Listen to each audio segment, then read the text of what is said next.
Hello guys. Hi.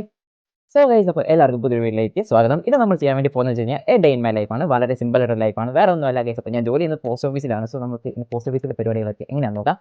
So guys അതിന് പപ്പ എന്തായാലും രാവിലെ എണീറ്റ് ഫുഡൊക്കെ റെഡിയാക്കിയിട്ടുണ്ട്. നല്ല പുട്ടും പഴവും ചായയും എല്ലാം റെഡിയാണ്. ഇത് കഴിച്ചിട്ട് നമുക്ക് നേരെ എസ്ഒയിലേക്ക് പോയേക്കാം. ഇതാണ് നമ്മുടെ SO or sub office. Okay, അപ്പോൾ നമ്മൾ അകത്തോട്ട് കയറിയപ്പോഴത്തേക്കും എല്ലാവരും മെയിലൊക്കെ സോർട്ട് ചെയ്യുന്നു. അതുപോലെ അക്കൗണ്ടൊക്കെ സെറ്റ് ആക്കുന്നതിൻ്റെ തിരക്കിലാണ്.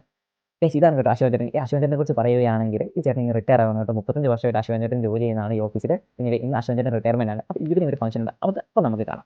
അങ്ങനെ നമുക്ക് മെയിലെല്ലാം സോർട്ട് ചെയ്ത് തന്നിട്ടുണ്ട്. നമുക്ക് വേറെ സ്പെഷ്യൽ മെയിൽ കാരിയർ ഒന്നും ഇല്ലാത്തതുകൊണ്ട് നമ്മുടെ ഓഫീസിൽ ആരെങ്കിലും ആണ് മെയിലൊക്കെ കൊണ്ടുപോകുന്നത്. വേറൊരു ഓഫീസുണ്ട് ചേന്നാന്ന് പറഞ്ഞാൽ ആ ഓഫീസിലാണ് ഞാനിപ്പോൾ ജോലി ചെയ്യുന്നത്. അങ്ങോട്ടേക്ക് നമുക്ക് പോയേക്കാം. സോ ഗൈസ് ഇതാണ് നമ്മുടെ ചേന്നാട് ഓഫീസ് എന്ന് പറയുന്നത് കേട്ടോ. ചേന്നാട് ഓഫീസ് ഒരു ബിഒ ആണ്. ഒരു ഗ്രാമമാണ് ചേന്നാർ എന്ന് വെച്ച് കഴിഞ്ഞാൽ. വേറെ ഭയങ്കര സംഭവങ്ങളുണ്ട്. കുറച്ച് കടകളും ഒരു സ്കൂളും ഒരു അക്ഷയൊക്കെ ഉള്ളൂ. സോ അപ്പോൾ നമുക്ക് മെയിലൊക്കെ ഒന്ന് സോർട്ട് ചെയ്തേക്കാം. അതുപോലെ തന്നെ അക്കൗണ്ട്സ് കാര്യങ്ങളൊക്കെ ഒന്ന് സെറ്റ് ചെയ്യാനുണ്ട്. അപ്പോൾ ഇന്ന് നമുക്ക് കുറച്ച് സ്റ്റാഫ് ഷോർട്ടേജ് ഉണ്ട്, പോസ്റ്റർമാർ കുറവുണ്ട്. അതുകൊണ്ട് തന്നെ ഇന്ന് ഞാനൊരു ലെറ്റർ കൊടുക്കാൻ വേണ്ടി പോകുന്നതായിരിക്കും. നമ്മളൊരു അടിപൊളി ലൊക്കേഷനിലാണ് കേട്ടോ ഇന്ന് ലെറ്റർ കൊടുക്കാൻ വേണ്ടി പോകുന്നത്. അത് നിങ്ങൾക്ക് വഴിയേ മനസ്സിലാവും. അടിപൊളി ലൊക്കേഷനാണ് കേട്ടോ വെച്ചത്.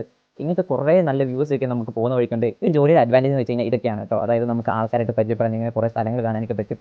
ഇത് കത്തി കൊടുക്കാൻ വേണ്ടി പോകുമ്പോൾ എല്ലാവരും ഓർക്കും പോക്കാം. എല്ലാവർക്കും കത്തി കൊടുക്കുന്നത് ഭയങ്കര ആൾക്കാരുടെ കൊണ്ട് കത്ത് കൊടുക്കുന്നത് നാണക്കേടാണല്ലോ എന്ന് ഓർക്കും. പക്ഷേ എനിക്ക് അങ്ങനെയല്ല ആക്ച്വലി ഫീൽ ചെയ്യുന്നത്. കാരണം ഞാൻ എപ്പോഴും കത്ത് കൊടുക്കാത്തതുകൊണ്ടോ പിന്നെ ഈ ജോലി ഞാൻ ഇഷ്ടപ്പെട്ട് ചെയ്യുന്നതായതുകൊണ്ടാണെന്ന് തോന്നുന്നു. എനിക്ക് ഭയങ്കര ഇഷ്ടമാണ് കത്ത് കൊടുക്കാൻ വേണ്ടിയിട്ട്. കാരണം നമുക്കപ്പോൾ ആൾക്കാരോട് സംസാരിക്കാൻ മിങ്കിൾ ചെയ്യാനൊക്കെ പറ്റും. എല്ലാവർക്കും ഭയങ്കര ഇഷ്ടമാണ് നമ്മളൊക്കെ വരുമ്പോൾ. കാരണം ഇവിടെ ഉള്ളവർക്ക് ഭയങ്കര നിഷ്കളങ്കരായിട്ടുള്ള മനുഷ്യരാണ്. അപ്പോൾ അവർ നമ്മളോട് അടുത്ത് മോനെ കഴിച്ചോ എന്നെ ഒരു വിശേഷം തിരിച്ച് ഒരു ഭയങ്കര സന്തോഷമാണ് നമ്മളോട് കത്ത് കൊടുക്കുമ്പോഴും കാര്യങ്ങളൊക്കെ. അതുകൊണ്ട് തന്നെ എനിക്ക് ഭയങ്കര ഇഷ്ടമാണ് ഇങ്ങനത്തെ ജോലിയൊക്കെ ചെയ്യാൻ വേണ്ടിയിട്ട്.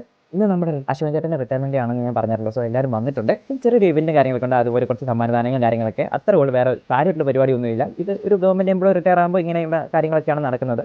ഇനി നമ്മൾ നേരെ അശ്വൻ ചേട്ടൻ്റെ വീട്ടിലോട്ട് പോവുകയാണ്. അശ്വൻ ചേട്ടൻ്റെ വീട്ടിൽ പോയി വന്നിട്ടുണ്ട്. അശ്വൻ ചേട്ടൻ്റെ വീട്ടിൽ വന്ന് നല്ല അടിപൊളി ഫ്രൈഡ് റൈസും ചിക്കനും കൂടെ അങ്ങ് കഴിച്ചു.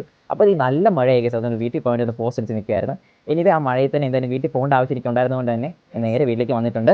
സോ അങ്ങനെ ഞാൻ ഇന്നത്തെ പരിപാടിക്ക് തീർത്ത് തിരിച്ച് വീട്ടിൽ വന്ന് നല്ല മഴയായിരുന്നു. സോ വീട്ടിൽ കഷ്ടപ്പെട്ട് വണ്ടി ഓടിച്ച് കയറി എന്തായാലും ഒന്ന് കൂടെയൊക്കെ പാസ്സാക്കിയിട്ടേ വന്ന് ടീച്ചറെ ഫ്രണ്ട് ഇരിക്കുകയാണ് ഇന്നത്തെ വീഡിയോ ഒക്കെ ചെയ്ത് അപ്ലോഡ് ചെയ്യാൻ വേണ്ടിയിട്ട്. സോ ഇന്നത്തെ വീഡിയോ ഇഷ്ടപ്പെട്ടെങ്കിൽ തീർച്ചയായിട്ടും ലൈക്ക് ചെയ്യാൻ മറക്കണ്ട.